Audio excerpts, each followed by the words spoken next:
দামি দামি মানুষ, তারা মহিলা দামি দামি, সাহাবী দামি দামি। এইরকম মিজাজ, এইরকম ইবাদতওয়ালা ব্যক্তিদের কিয়ামত নিয়ে টেনশন ছিল, আমাদের টেনশন নেই। এটাই বুঝালাম এতক্ষণ। আমি বেশি কথা আপনাদেরকে বুঝাইনি। হুযায়ফার একটা ঘটনা হাদিস বললাম বুখারীর, আর আম্মা জান আয়েশার একটা খবর আপনাদেরকে দিলাম। একটা পুরুষের আর একটা মহিলার, এখানে পুরুষ আছে মহিলা আছে। ওই রকম দামি মেয়েটি কিয়ামতের চিন্তায় ডুকরে কাঁদছে, আর ওই রকম হুযায়ফার মতো একটা ভালো ব্যক্তিত্ব সম্পন্ন সাহাবী জাহান্নামের ভয়ে কাঁদছে। শুধু কাঁদে না কে? বেঈমান নূর মোহাম্মদ কাঁদে না। আমি মুনাফিক বলি কাঁদি না। মুনাফিক গুনাহকে নাকের ডগের মাছি মনে করবে, তো বাস হয়ে গেল, হয়ে গেল। ছোট একটা সাউন্ডে উড়িয়ে দিলেও খালি একবার এসে দেখ। আমাকে ভয় লাগছে বায়ন করতে, এরা মারবে না, কিছু দাঁড়িয়ে আছে তো, নামলি পিটবে আমাকে। বসার জায়গাও নাই, ওদের দোষ নাই দাঁড়ানো। যে লোকটি দাঁড়িয়ে আছে এদের এতটুকু দোষ নাই। আমি ওইদিকে হেঁটে আসলাম তো, পায়ের নিচে যে বসবে সেটা নাই, তো দাঁড়াবে না তো কি করবে? তো একটু সবর, আমার দিকে একটু মনোযোগ দেন। তো হুযায়ফার ওই হাদিসটা যখন আল্লাহ রসুল গিয়ে বললেন, তারা বলছে যে আমরা কাঁদছি ওই ভয়ে। নবীজি বললেন, আসরাতা আয়াতিন হাত্তা তারাউনা আসরাতা আয়াতিন ফাইন্নাহু লান তাকুমা। রে হুযায়ফা, কিয়ামত কোনো দিন হবে না, কিয়ামত কোনো দিন হবে না। বিশ্বনবী বলছেন, বুখারীর হাদিস, ফাইন্নাহু লান তাকুমা। হুযায়ফা রে, আমার সাহাবীরাও শোনো, কিয়ামত কোনো দিন হবে না, হাত্তা তারাউনা, যতদিন পর্যন্ত তোমরা না দেখবে আসরাতা আয়াতিন, এই পৃথিবীর বুকে 10টা জিনিস, অতক্ষণ পর্যন্ত কিয়ামত হবে না। 10টা জিনিস দেখতে পাবে। তো ওটা রানিং কিয়ামত, ওটা রানিং কিয়ামত। শামসি স্টেশনে ঘোষণা হলো 2 নম্বরে ট্রেন আসছে, আসছে, তার মানে এখন ট্রেনটা নাই। আসছেটা আলাদা, আর ট্রেনটা ঢুকে গেছে। আপনি উঠে গেছেন, 5 জন 7 জন উঠেছেন, সিটটা কইরে কত নম্বরে দেখ, তোরে মোবাইলে ভালো করে দেখ, তোর সিট কোনটা, আমার কোনটা দেখ, এইসব করতে শুরু করেছেন। এখন বসেননি আর ট্রেনটা নড়ে গেছে। তার মানে হচ্ছে একজন বলছে ট্রেন ছেড়ে দিলে জি বাবু, চলছে। এই চলাটা, সিগন্যাল পড়ে গেছে, সবুজ সিগন্যাল হয়ে গেছে, লাল ছিল বলি এসেও দাঁড়িয়েছিল, চলেনি, সবুজ হয়ে গেছে, চলছে। বিশ্বনবী বলছেন সবুজ হবে তখন 10টা জিনিস দেখতে পাবে। কিয়ামতের সব থেকে বড় আলামত হচ্ছে কাসরাতু জেনা, ব্যভিচার বেড়ে যাবে পৃথিবীতে, ব্যভিচার বেড়ে যাবে, জেনা বেড়ে যাবে। হাজি ভাই, সাহাবীদের জামানায় জেনা করা কঠিন ছিল, বিয়ে করা আসান ছিল। বিয়ে এত আসান ছিল, বিয়েটা কত সাদা সিধে ছিল সেই জামানায়, যে রসুল পর্যন্ত খবর পেছে না যে সাহাবীর বিয়ে হয়ে গেল। আমরা যত নিজের মা বাপকে ভালোবাসি, আমরা নিজের মা বাপকে যত বেশি ভালোবাসি, তার থেকে সাহাবীরা রসুলকে বেশি ভালোবাসতেন। রসুলের জন্যে বুক পেতে দিয়ে 180টা তীর খেয়েছে তালহা। এখন বাপ মাকে যদি কেউ গুলি করে তো ছেলে বুক পাতবে না, তোর মত আছে, তুই মরে যা। কত ভালোবাসতো। সেই রকম সাহাবীর বিয়ে হচ্ছে, রসুল বলছে তোমার গায়ে সেন্ট কেনে জি, গায়ে হলুদ কেনে জি, বলে রাতে বিয়ে হয়ে গেছে। আর আমাদের বিয়ের খবর খালি কার্ড লেখি যেছে, বিহাইকে, বিহাইয়ের জামাইকে, তার বিহাইকে, তার জামাইকে, চুলে চুলে গিট দিতে দিতে কলকাতা পৌঁছিয়ে দিল। বিয়ে খুব নোংরা জিনিস। বিয়ের ব্যাখ্যা জীবনে একবার করেছি, আর করব না। আবার নসিব খারাপ, ওই জালসাতেই আমার বিবি ছিল। তুই শুনেছে, বলছে তোমাদের লজ্জাও নেই? বিয়ে কাকে বলে? বিয়ে দুটা পেচ্ছাবের রাস্তার মিলন ঘটবে, তার জন্য এত ভোজ? দুনিয়াকে কাট করে জানাতে হবে যে একটা আমার বেটা আর একটা বেটি নিয়ে সে ইঞ্জিন চালাবে, তাই ভোজ খেয়ে যা। সাহাবীরা বিয়েকে আসান করে দিয়েছে, গোপন হয়ে গেছে। কিন্তু জেনা করা কঠিন ছিল সেই জামানায়। জেনা করলে একদম রজম, পাথর ছুঁড়ে মেরে দাও। 23 বছরে মাত্র 3টে জেনার ব্যভিচারের আসামি ধরা পড়েছে। রসুল 23 বছর দেশ চালিয়েছে, 3টে আসামি ধরা পড়েছে। তার মানে কত কঠিন ছিল জেনা করা। তারপরও তাদেরকে রজম করা হয়েছে, মাফ করে দেওয়া হয়নি। এখন পাল্টিয়ে গেছে, এখন বিয়ে করা কঠিন। বিয়ে করা মানে গলায় দড়ি নেওয়া, আর ব্যভিচার করা আসান। যত পারবি চালিয়ে যা, তোর ইঞ্জিন যদি মজবুত থাকে তোকে আর ভাবতে হবে না। পুলিশেও ধরবে না, কেউ ধরবে না। গার্লফ্রেন্ড মাফ, খালি বলে দিবি এটা আমার গার্লফ্রেন্ড আর বয়ফ্রেন্ড। জি আজকেই তো রাতে ভাইয়া, আল্লাহ ভালো করুন, খুব সম্মান দিয়ে আমাকে নিয়ে এসছেন। নিজের গাড়ি আনতে পারিনি, আবার বাংলাদেশ ঢুকবো কাল পরশুর মধ্যে আসাম হয়ে। তো আতিকুর রহমান ভাইকে বললাম গাড়ি পাঠান, তো গাড়ি পাঠিয়েছে। আল্লাহ ওনার ভালো করুন, এই কমিটির ভালো করুন।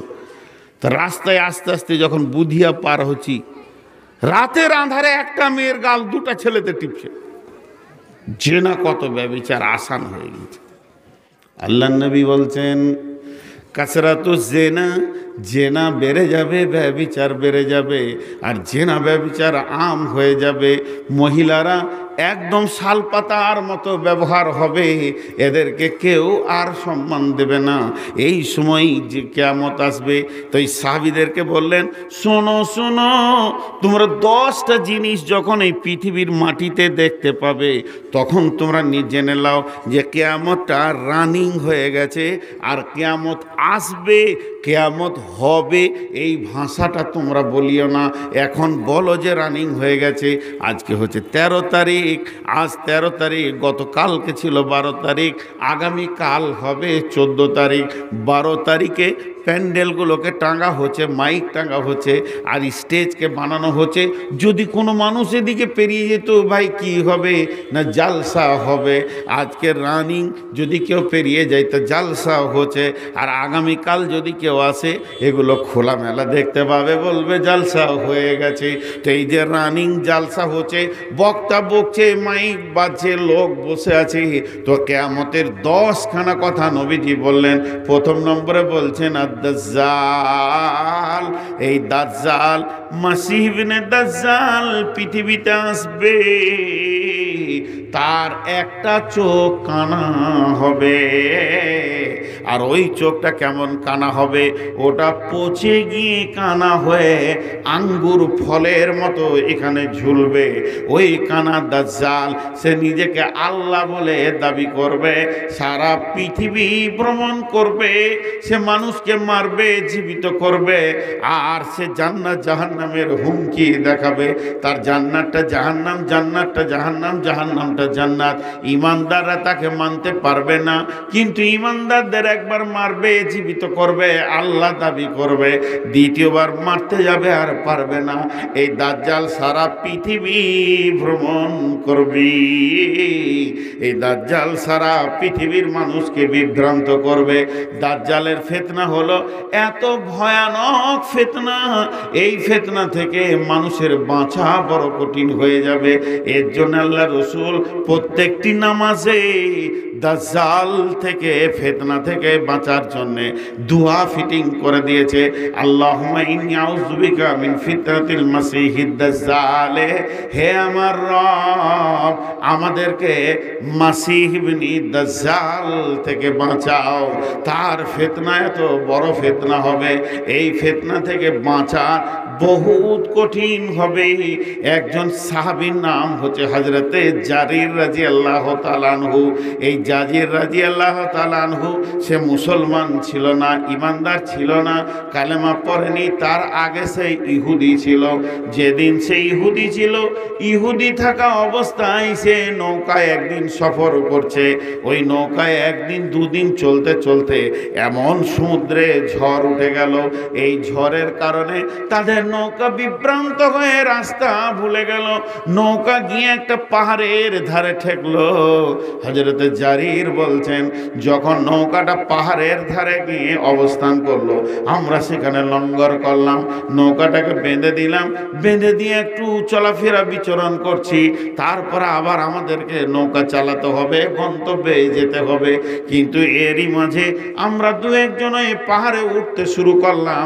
পাহাড়ে যেতে যেতে যেতে যেতে একটা মানুষকে দেখতে পেলাম। সেই মানুষটা কেমন, তার মাথা থেকে পা পর্যন্ত লোমে ঢাকা রয়েছে, বড় বড় লোম, তার গোটা শরীরে কিছুই দেখা যাচ্ছে না, এত লোম দিয়ে তাকে ঢাকা রয়েছে। সেই লোকটা বলল, তোমরা কে? বলে, আমরা পানিপথে এসেছি, আমরা রাস্তা ভুলে গেছি। বলে, শোনো, তোমরা যদি আর একটু পাহাড়ের দিকে আগিয়ে যাও, তাহলে দেখবে পাহাড়ের গুহাতে একজন বাঁধা আছে, ওর নাম হচ্ছে দাজ্জাল। সেই দাজ্জালকে পাহাড়ের গুহাতে আমার আল্লাহ বেঁধে রেখেছেন। এই দাজ্জালকে হযরতে জারির বলছে, আমরা গিয়ে দেখা করলাম, তার সঙ্গে কথা বললাম। সে জিজ্ঞেস করলো, আখিরি পয়গম্বর এসেছে কি? বলে, হ্যাঁ এসেছে। ফোরাত নদীর পানি শুকাচ্ছে কি? বলে, হ্যাঁ কমে দিকে আসছে।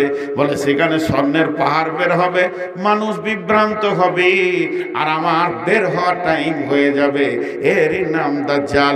এর জন্যে হযরতে রবি মুহাম্মদ রাসূলুল্লাহ সাল্লাল্লাহু আলাইহি সাল্লাম বলছেন, রে হুযায়ফা, দাজ্জালকে তোমরা দেখতে পাবি।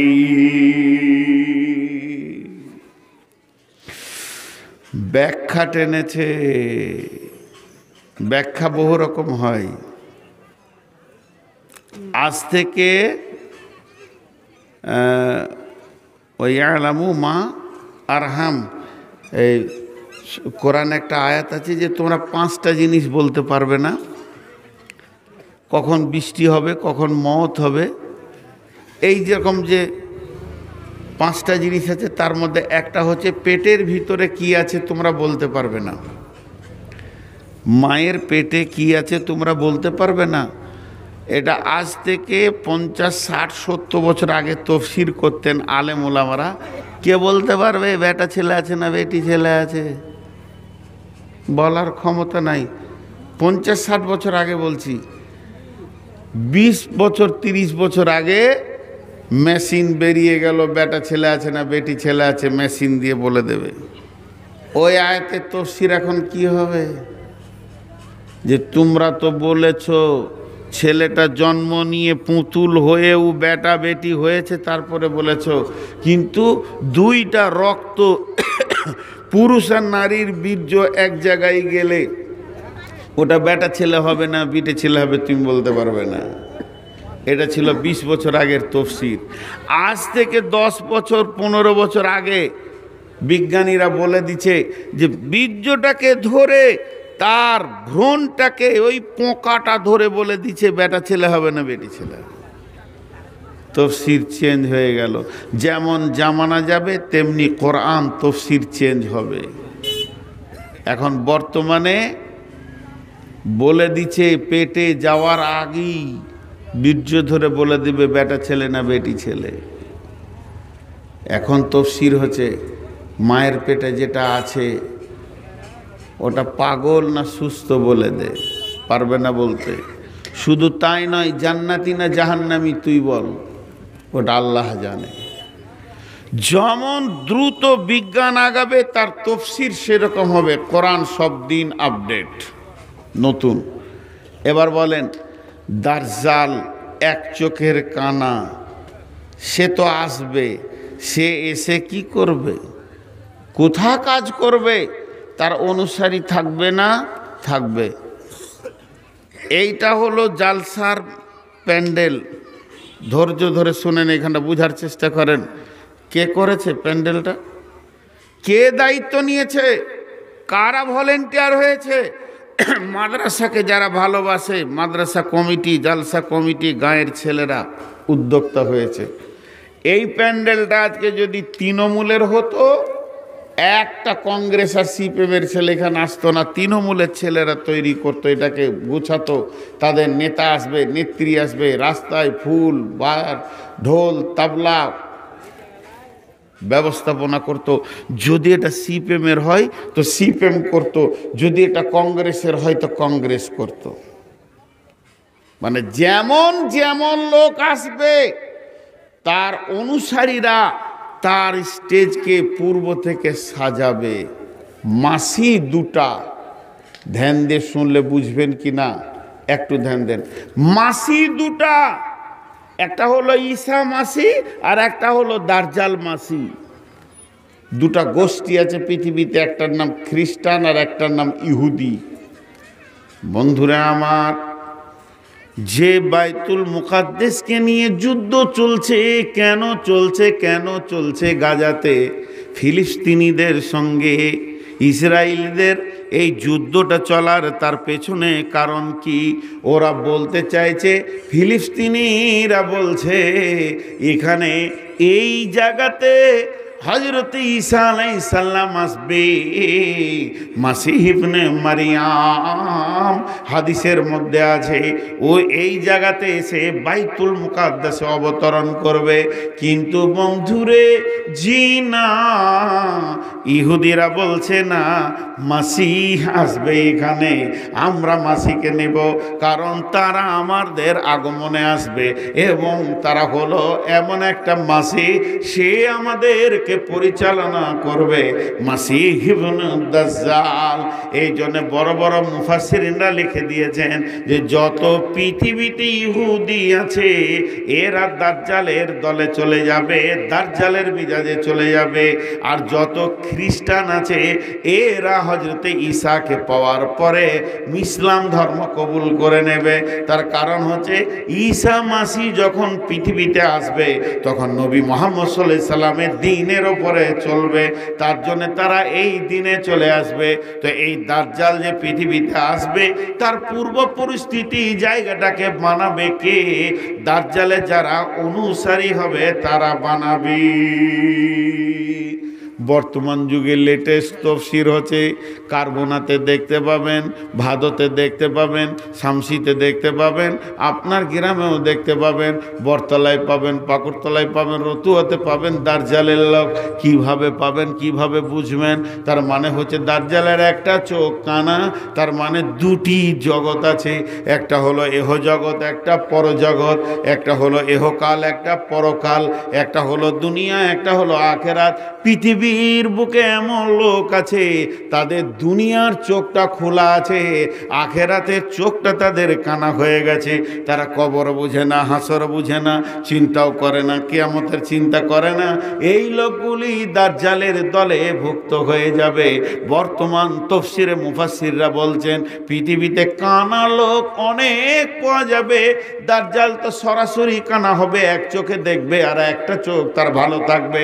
কিন্তু পৃথিবীতে এমন কিছু মানুষ আছে তাদের দুনিয়া দেখতে পাবে, দুনিয়ার আয়েশ আরামকে নিয়ে তারা পাগল হয়ে যাবে, তাদের আখেরাতের চোখটা কানা হয়ে যাবে।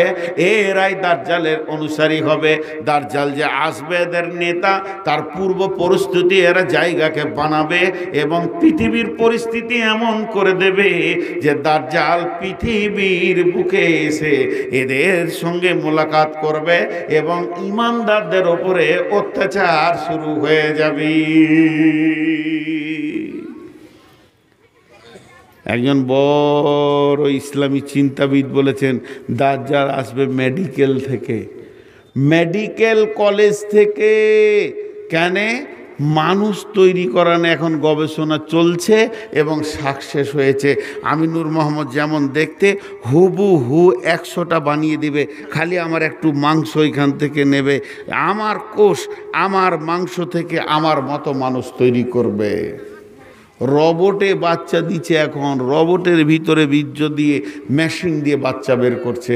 তার মানে কি? এরাই মানুষ তৈরি ফ্যাক্টরি করে শেষকালে বলবো আল্লাহ তুই কে হলাস, আমরা ঈশ্বর। এ হচ্ছে দাজ্জালের কারণ। নাম্বার 1 গেল 10টার মধ্যে।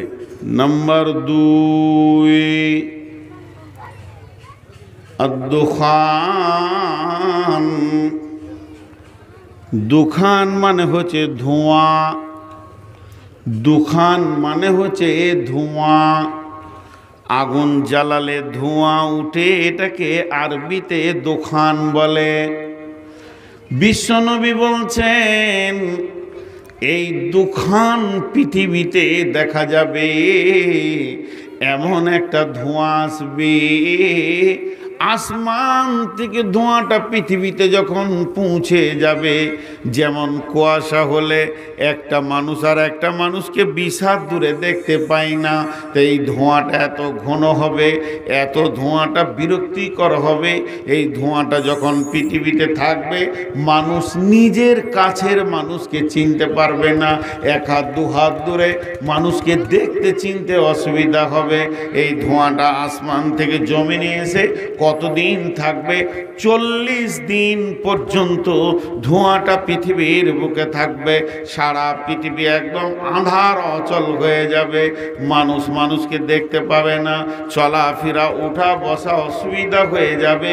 বিশ্বনবী বলছেন আদ-দাজ্জাল ওয়াদ-দুখান, এই দুখান নামে ধোঁয়াটা পৃথিবীতে আসবে।